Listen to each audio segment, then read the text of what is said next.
नमस्कार साथियों, स्वागत है आपका PNK 24 यूट्यूब चैनल पर। बहुत बहुत साथियों, आखिर चल क्या रहा है ये सब तो आपको कोई भी बता देगा कि क्रूड ऑयल कितने पे है, रुपया कितने पे है, लेकिन ऑल ओवर स्टॉक मार्केट की लंबी क्या पोजीशन बन रही है और वित्त मंत्रालय ने आखिर ऐसी कौन सी रिपोर्ट सौंपी है जो कि शेयर बाजार को डरा रही है। ऐसा क्या हो गया है। और अभी जो कि ईरान और अमेरिका का युद्ध चल रहा था, उसका जो मेमोरेंडम था ना, जो कि युद्ध विराम को लेकर के दोनों की बातचीत थी ना, वो खत्म हो गई है। अब जो 7 दिनों का मेमोरेंडम था वो शांत हो गया है और अभी नई धमकी दी है डोनाल्ड ट्रंप ने ओमान को। क्या हुआ है उसके मायने जान लेंगे वित्त मंत्री की रिपोर्ट जो आई है, वित्त मंत्रालय ने जो सौंपी है वो क्यों डरा रही है। उससे भी पहले समझेंगे कि आखिर अगर बाजार गिर रहा है तो एफआईआई क्यों खरीद रहे हैं। आज भी विदेशी संस्थागत निवेशकों ने लगभग 1651 करोड़ रुपए की खरीदारी करी। वहीं डीआईआई की बात करें तो 2580 करोड़ रुपए की खरीदारी करी। अगर डॉलर इंडेक्स की बात करें तो 99 के आसपास बना हुआ है और रुपया आज हमारा थोड़ा सा कमजोरी के साथ ही कारोबार कर रहा है। ऑल ओवर लॉन्ग टाइम की पोजीशन क्या बनती नजर आ रही है। क्या शेयर बाजार से बेच-बाच के सब बाहर हो जाना चाहिए या आखिर हो क्या रहा है। देखो, सबसे पहले ये समझो कि आपको ये देखना होगा कि इतने जो भी रिजल्ट सेशन आया, उन रिजल्ट सेशनों में ऑल ओवर भले ही इतने कठिन समय में भी कंपनियां अपना जो रिजल्ट है ना वो अच्छा दे रही है। इसका मतलब ये है कि कंपनी का रिजल्ट अच्छा आ रहा है, कंपनी पैसा कमा रही है। अल्टीमेटली शेयर बाजार में पैसा लगाने का मतलब क्या है कि कंपनियां बेनिफिट करें, कंपनियां पैसा कमाएं, सो कमा रही हैं। दूसरी बात जो निकल के आती है कि आखिर बाजार क्यों गिर रहा है, वो भी विषय है कि देखो बाजार में भी शॉर्ट टाइम में पैनिक है, लोअर लो लोअर हाई बन रहे हैं, इसमें कोई दो मत नहीं है। और जब से ये कास चालू हुआ है ना, तब से हर डे आप देखो कोल पुट का जो आप रेशो देखते होंगे तो प्रतिदिन जो कोल की प्रीमियम है ना वो गलती जा रही है। अल्टीमेटली रिटेल निवेशकों को कहीं ना कहीं इससे भी बाहर रहना ज्यादा बेहतर है।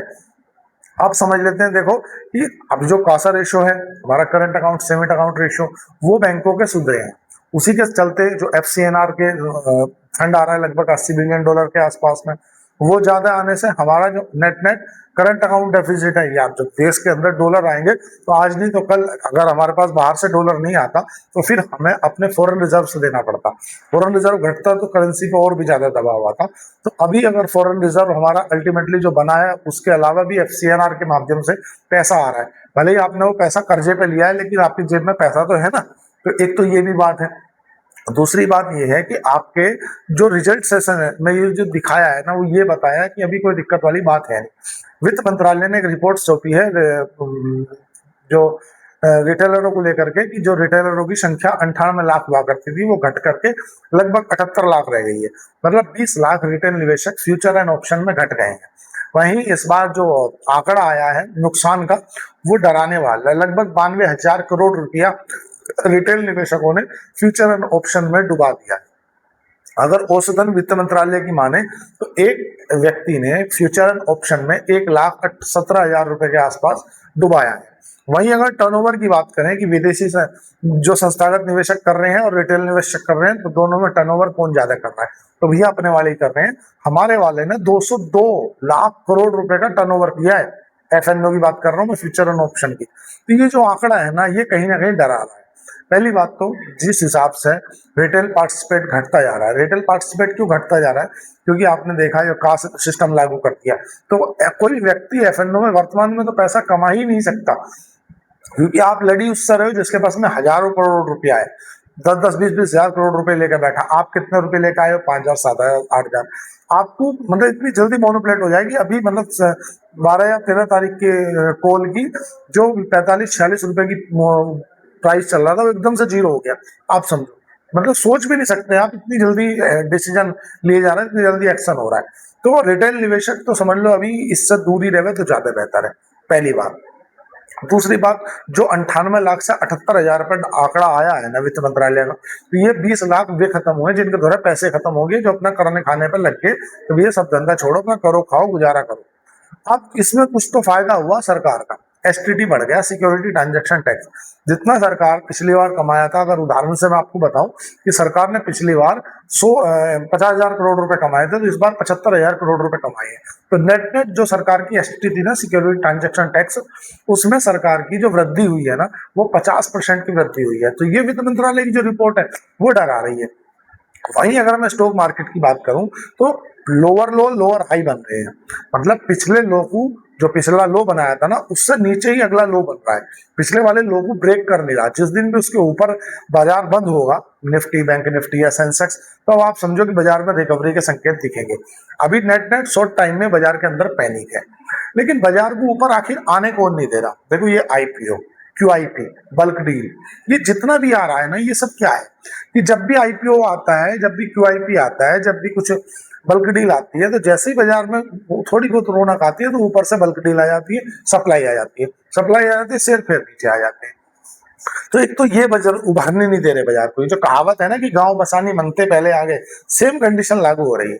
देखा आपने कि जब बाजार गिरा हुआ था कोई आईपीओ नहीं आ रहा था, अब बाजार अच्छा है, मतलब थोड़ा बहुत नेट तो ठीक ही है, 24,000 के ऊपर है, लेकिन दे आईपीओ, दे क्यूआईपी। आज भी पेटीएम में विजय शेखर शर्मा ने अपनी 10% की हिस्सेदारी बेच दी। भैया जैसे ही बाजार की थोड़ी बहुत हालत सही होनी होती है, या तो कोई बड़ा आईपीओ आ जाता है, या क्यूआईपी आ जाती है, या कोई बल्क डील आ जाती है।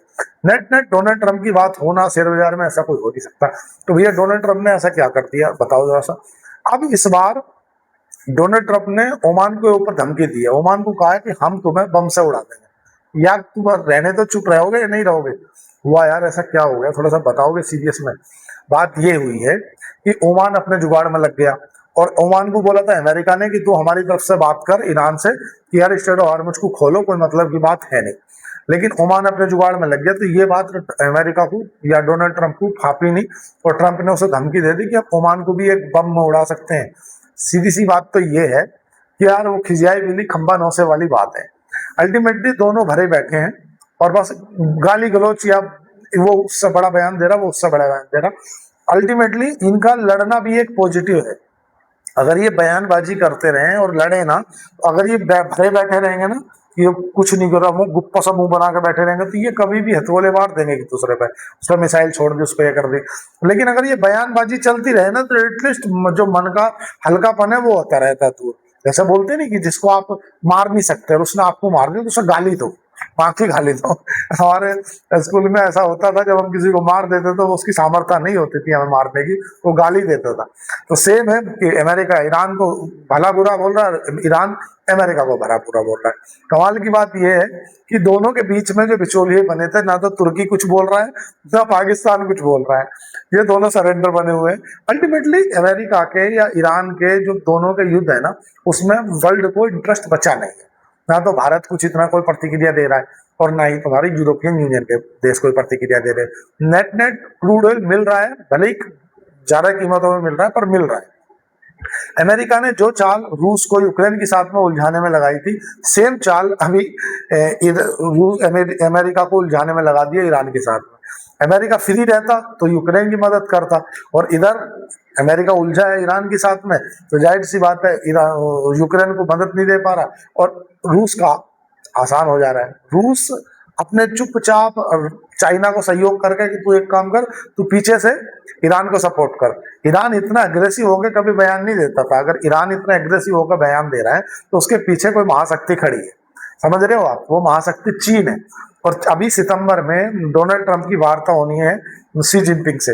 शी जिनपिंग से वार्ता में ये बहुत बोलेंगे कि हम जानते हैं कि आपकी टेक्नोलॉजी ईरान ले रहा है, आपकी टेक्नोलॉजी से ही वो हमारा सब कुछ पता कर पा रहा है कि कैसे है क्या है। नहीं तो आप समझो ना, फरवरी का युद्ध है, फरवरी, मार्च, अप्रैल, मई, जून, जुलाई, अब अगस्त चल रहा है, अगस्त के भी 15 दिन हो गए, मतलब 6 महीने हो गए युद्ध को, और बस युद्ध चल रहा है। अल्टीमेटली उलझा के रखा है उसे, जिस तरह से रूस को उलझा के रखा है ना यूक्रेन के साथ में अमेरिका ने, उसी तरह से ईरान के साथ में उलझा दिया है रूस और चाइना ने। रूस और चाइना दोनों मिलकर ईरान की मदद कर रहे हैं, और बस वही खिजियाई बिल्ली खंबा नोचे वाली बात है, मैं मार दूंगा और मर जाऊंगा, मार दूंगा और मर जाऊंगा।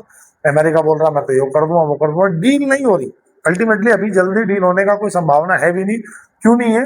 क्योंकि जो उनका 7 दिन का मेमोरेंडम था वो तो हो गया खत्म, मतलब सीज फायर खत्म हो गया, वैसे भी खत्म ही है वो, तो कोई मतलब की बात तो है। अल्टीमेटली ये है कि लड़ नहीं रहे, बम मिसाइल वैसाइल नहीं मार रहे, बस वैसे ही गाली गलौज दे के काम चला रहे। बाकी अब जुबानी जंग ज्यादा तेज हो गई है मिसाइलों, क्योंकि मिसाइल दोनों के दौरान लग रहा है सीमित बची है। अब वो गाली गलौज वाली जंग रह गई है, मैं मार दूंगा, मर जाऊंगा, मार दूंगा, वो कह रहा ट्रंप तो मर गए, बोला मैं जीवित हूँ, मैं तो बम से उड़ा दूंगा, मैं तो ओमान को भी उड़ा दूंगा। ओमान की क्या गलती है, ओमान तो तेरी तरफ से है, ओमान तो तेरी तरफ से बात कर रहा, बोले मेरी तरफ से तो है, पर ये तो अपनी सेटिंग जमा रहा वहां जाके। वो भैया बंदे तो भेजो तो बात कर ले, तो वहां जाकर अपनी सेटिंग करने लगा। कहला देख ले यार कुछ जुगाड़ हो तो मुझे भी दे दे।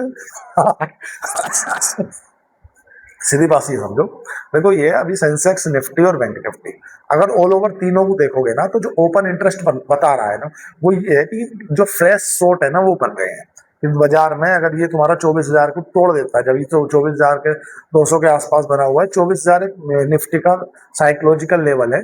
अगर 24,000 को तोड़ देता है तो 23,800 तक का या 23,700 तक का एक स्कोप नया खुल जाएगा। अभी शॉर्ट टाइम में बाजार के अंदर पैनिक है, लेकिन लंबे समय की अगर आप बात देखोगे तो लंबे समय में बाजार के जो फंडामेंटल है वो मजबूत है। क्यों, अगर आज बाजार गिरना था तो आज ज्यादा गिरना था, रीजन ये है कि जो क्रूड ऑयल है ना वो आज 90 के पार पहुंच गया था। 90 के पार इसलिए पहुंच गया था क्योंकि ईरान की तरफ से भी बयान आया था कि हमें कोई इंटरेस्ट नहीं है आपसे डील करने में, और सेम बयान आ गया था अमेरिका की तरफ से भी कि अगर आपको इंटरेस्ट नहीं है तो हमें भी तुम में कोई इंटरेस्ट नहीं। अब जो दोनों को एक दूसरे में कोई इंटरेस्ट नहीं है तो इंटरेस्ट बचा किस में, बोला किसी में नहीं है, बस मुंह फैलाए दोनों बैठे रहे। वो उसको भला बुरा कह रहा, वो उसको भला बुरा कह रहा, मिसाइलें कोई नहीं मार रहा, ये अच्छी बात है। अब क्या करा जाए, आगे की स्ट्रेटजी किस तरह से बनाई जाए। देखो यूएस की जो 10 साल की बॉन्ड यील्ड है वो 10.73 के आसपास बनी हुई है, सॉरी 4.73 पे, और अगर 30 साल की बॉन्ड यील्ड देखें तो 5.38 के आसपास बनी हुई है। और अमेरिका की बॉन्ड यील्ड बढ़ना मतलब ऊपर से सप्लाई आ रही है, तो अमेरिका को कहीं ना कहीं वो ठंडा करेगी। अगर मैं रुपये की बात करूं तो रुपया भारत का अल्टीमेटली अभी थोड़ा सा वीक दिख रहा है, लेकिन हमारा करंट अकाउंट डेफिसिट नहीं बढ़ने देंगे, क्योंकि हमारे पास FCNR के माध्यम से जो डॉलर है वो आ रहे हैं। डॉलर इतना आ रहा है कि आरबीआई को प्री अर्ली मतलब पहले ही, अगर 3 महीने की विंडो खोली थी तो उससे 3 महीने से पहले ही विंडो बंद करनी पड़ रही कि अब हमें डॉलर नहीं चाहिए, क्योंकि जो सोचा था आरबीआई ने उससे ज्यादा आ गई, मतलब एटलीस्ट 55 बिलियन डॉलर के आसपास आ गए। और ऐसी उम्मीद है कि 80 बिलियन डॉलर के आसपास में FCNR के माध्यम से भारत में आ जाएंगे। एक थोड़ा सा एफडीआई को लेकर के थोड़ा सा एक रिपोर्ट आई है। एफडीआई को लेकर के क्या आ गया, दरअसल एफडीआई को लेकर के खबर ये है कि जो कोई कंपनी है, जैसे सपोज लो NTPC, national thermal power corporation, और उसने एफडीआई को लेकर के अगर परमिशन ले ली ना, तो उसकी जो जितनी भी सब्सिडरी कंपनियां हैं ना, उनको अब उसको परमिशन लेने की आवश्यकता नहीं है। इस नियम में बदलाव हुआ है। दूसरा, जो एफडीआई फॉरेन डायरेक्ट इन्वेस्टमेंट की जो समय से मतलब सीमा थी ना, उसको बढ़ा 5,000 थी, 5,000 करोड़ एटलीस्ट, उसे बढ़ा करके 15,000 करोड़ कर दिया गया है। तो FCNR एक पॉजिटिव। दूसरा, एफडीआई को लेकर के सरकार का जो निर्णय है ये कहीं ना कहीं पॉजिटिव है। और एक इसके अंदर जो महत्वपूर्ण है ना वो ये है, जो कि अभी कोई भी नहीं बता रहा और ना इस चीज को कोई दिमाग में ला रहा ना गेस कर रहा, कि जो कंपटीशन कमीशन ऑफ इंडिया है, क्योंकि जब आपकी जो 5,000 करोड़ से ज्यादा की अमाउंट हो जाता है तो आपको सीसीए से परमिशन लेनी होती है। वो सीसीए से का परमिशन का जो प्रावधान था वो भी खत्म कर दिया। अब आपको कंपटीशन कमीशन ऑफ इंडिया से भी परमिशन नहीं लेनी। माने अगर एनटीपीसी है, नेशनल थर्मल पावर कॉर्पोरेशन, और उसकी एक सब्सिडरी कंपनी है एनटीपीसी ग्रीन एनर्जी, और एनटीपीसी ग्रीन एनर्जी को माने एक प्लांट लगाना है, कोई वो प्लांट मतलब एफडीए फॉरेन डायरेक्ट इन्वेस्टमेंट से लग रहा है, सपोज करो कोई अमेरिका की कंपनी है, सिंगापुर की है या कोई भी है, वो उसे 15,000 करोड़ रुपए दे दिया, तो वो कंपटीशन कमीशन ऑफ इंडिया से कोई उसको क्लियरेंस नहीं लेना, एनओसी नहीं लेनी, डायरेक्ट अपना लेकर कर सकती है। और उसको एनटीपीसी ग्रीन एनर्जी को भी नहीं लेना, अगर एनटीपीसी ने उस सब्सिडी मतलब अपने लिए ले रखी है परमिशन। एक तो परमिशन में ढील हुई है, ये कहीं ना कहीं अच्छी है। दूसरा, सब्सिडी को लेकर के भी कंपनी के जो रूल और रेगुलेशन वे चेंज हुए हैं। नेट आपको क्या करना चाहिए, देखो आपको होने वाली जो भी गतिविधियां उन पर नजर बनाए रखनी चाहिए, क्योंकि इंडिविजुअल स्टॉक के अंदर फिर भी मतलब जो मार्जिन सुधार हो रहे हैं उनके अंदर आपको स्टॉक मार्केट में अच्छी रैली दिख रही है। जैसे ट्यूब इन्वेस्टमेंट है 8-10% चढ़ गया, क्योंकि मार्जिन सुधरे। मार्जिन सुधरने के बाद जो मैनेजमेंट की कमेंट्री है उसने कह दिया कि मार्जिन जो हो रहे हैं इससे भी और बेहतर हो जाएंगे। तो जिन कंपनियों में, जिन स्टॉक में न्यूज अच्छी आ रही है ना, न्यूज पे उसका रिएक्शन देखने के लिए मिल रहा है, बाजार तत्काल रिएक्शन दे रहा है। आपको क्या करना है, आपको एक तो अगर फंडामेंटली मजबूत कंपनी है तो बनाए रखनी है। बिना वित्त सलाहकार के शेयर मार्केट में आना नहीं है। शेयर मार्केट में अगर आए हो तो बिना फाइनेंशियल एडवाइजर के मत आना। शेयर बाजार दो धारी तलवार है, आगे भी चलता है पीछे भी चलता है। अगर एमटीएफ में पोजीशन है तो मार्क टू मार्जिन ना आने दे, प्रयास करें कि कंट्रोल में करके रखे, नहीं तो तुम्हें पता भी नहीं चलेगा, बटन दबा के बेच देगा।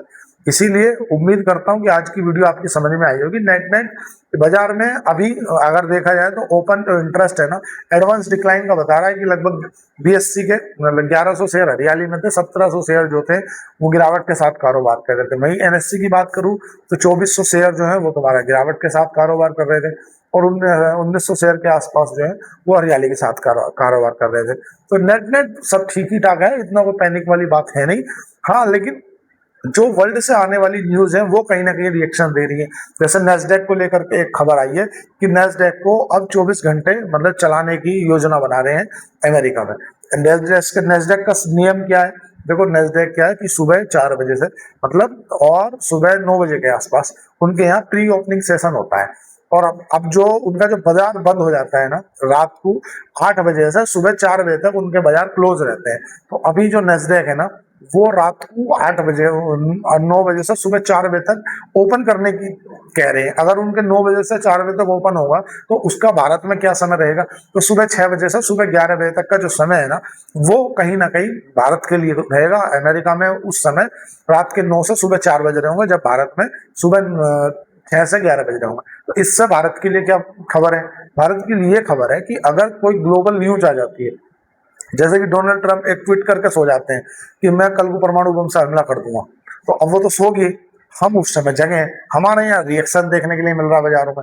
तो जितने भी जो एशिया के बाजार है ना, अब जो बड़े ट्रेडर हैं जो कि अमेरिका में भी ट्रेड करते हैं और देशों में भी ट्रेड करते हैं, तो कहीं ना कहीं उनके लिए एक नया स्कोप खुल जाएगा। बोले एक काम करो अमेरिका में, क्योंकि जब हमारा बाजार बंद हो जाता है, जब अमेरिका का बाजार खुलता है, तो दोनों एक साथ रोएंगे। अगर गिर रहे हैं तो वो गिर रहा है तो उसके साथ हम भी धाड़ मार कर रोएंगे अगर वो भाग रहा है तो हम भी भागेंगे, तो वो वाली फीलिंग आएगी। लेकिन नेट नेट उसके पीछे जो तर्क है नेस्डेक का, वो ये है कि अब टेक्नोलॉजी के चलते लोग बात 24 घंटे दुनिया कनेक्ट है, किसी भी समय ट्रेडिंग कर सकती है। योजना हमारे यहाँ भी आई थी कि भारत की Nifty, bank Nifty, Sensex, NSC, BSc सबको 24 घंटे के लिए ओपन कर दिया है। तो फिर भैया हमारे लिए तो बहुत आफत हो जाएगी, हमें कब वीडियो बनानी, कब क्या करना। ये उम्मीद करता हूँ आज की वीडियो अच्छी लगी होगी। अगर वीडियो अच्छी लगी हो चैनल को लाइक करें, सब्सक्राइब करें, कमेंट करें। अगर वीडियो अच्छी ना लगी हो तो चैनल को फॉलो करें, 4 आदमी से और भी करवाएं। आज के लिए इतना ही, धन्यवाद, थैंक यू।